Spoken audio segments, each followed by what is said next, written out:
How I learned to stop worrying and love MMA is a bit of a misnomer. I'm going to spend a little bit of time talking about myself and how I got into it. But I'm going to spend more time on giving sort of a little bit of a primer on MMA. And I apologize to those of you who are already fans and sort of know the ropes, but I thought that it'd help everybody enhance their enjoyment. So what I'm going to go through today is my story and a little bit on the history of MMA, how MMA scoring works so that people can understand it when they're watching it, and no presentation would be complete without next steps, so I have next steps too.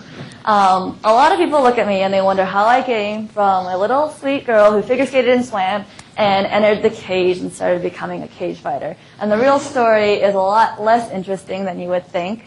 I had a high school history teacher who in 1996 decided to start a wrestling team, and he started both the men's and women's team, and he asked me if I wanted to join. Long story short, I fell in love, and I wrestled on through high school, college, post-college, did 2 failed Olympic bids, and in 2008, after my last try, I kind of decided it was time to hang up my shoes. But having trained my entire life, I didn't know how not to compete, and I was bored. And unfortunately, wrestling's not one of those sports where you have pick-up wrestling after. But there were a lot of boxing and MMA gyms that at the time were popping up with the increased popularity of MMA, and I'm sorry, Sam Bonnie, you hate this internet meme, but I thought it was a good illustration of what most people think mixed martial arts is. It's brutal, and even boxers look down their nose at it like a vulgar sport. But what it is a really highly technical, full-contact combat sport that involves both grappling and striking. And it's really the democracy of mixed martial arts, because you have people utilizing all kinds of different styles, and it's the best fighter and the best technique that wins. The quick history, like all great sports, MMA started in ancient Greece, where the original rules were basically no biting and no eye gouging. Fast forward to modern days, where it really took off was within the 1920s in Brazil with the Gracie family, when they issued the Gracie Challenge to sort of prove their dominance.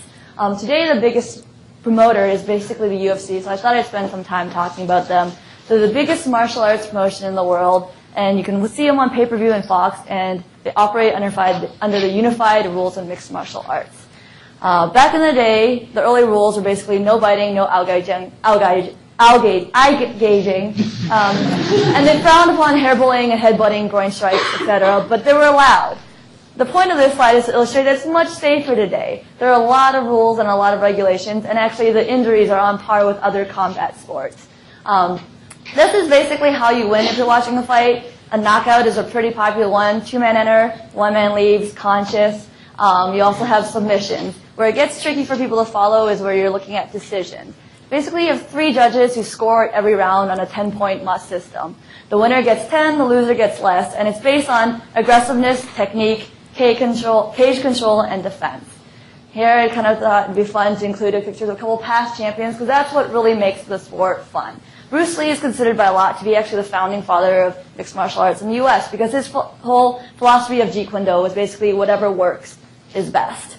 Today you have champions across the board from all different nationalities and a lot of different styles. And you can see how this sport is constantly evolving, and there's still a lot of techniques being tried out in there. You have people with Brazilian jiu-jitsu backgrounds, judo, wrestling, karate, Muay Thai, it's all over the board.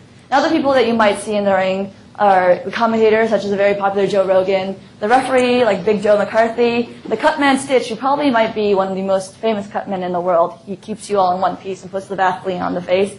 And then a coach who may or may not be Steven Seagal. With the women's MMA, a lot of people don't actually even know that it exists. It's a much smaller sport, and there are only a few women-only promotions. In the U.S., I think Tough Enough is probably the biggest one. There are a couple of promotions, however, with female fighters, and Chris Cyborg and Gina Carano up there were probably the most famous ones.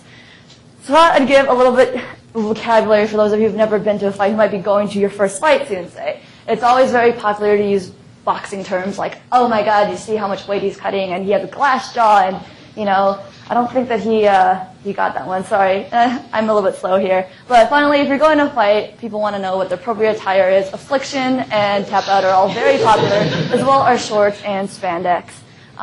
If anyone is interested in trying MMA out, I have no affiliation with the gym other than it's where I work out, but I love it. If you don't want to get in fighting shape, well, you can get in fighting shape even if you don't want to fight pretty easily there. It's at 17 North Wabash on the 4th floor. And I'm going to throw in a quick shameless plug. I will be fighting next week on March 16th. Thank you to everyone who is already coming. I would love to have all of you come as well. See me for tickets or email me.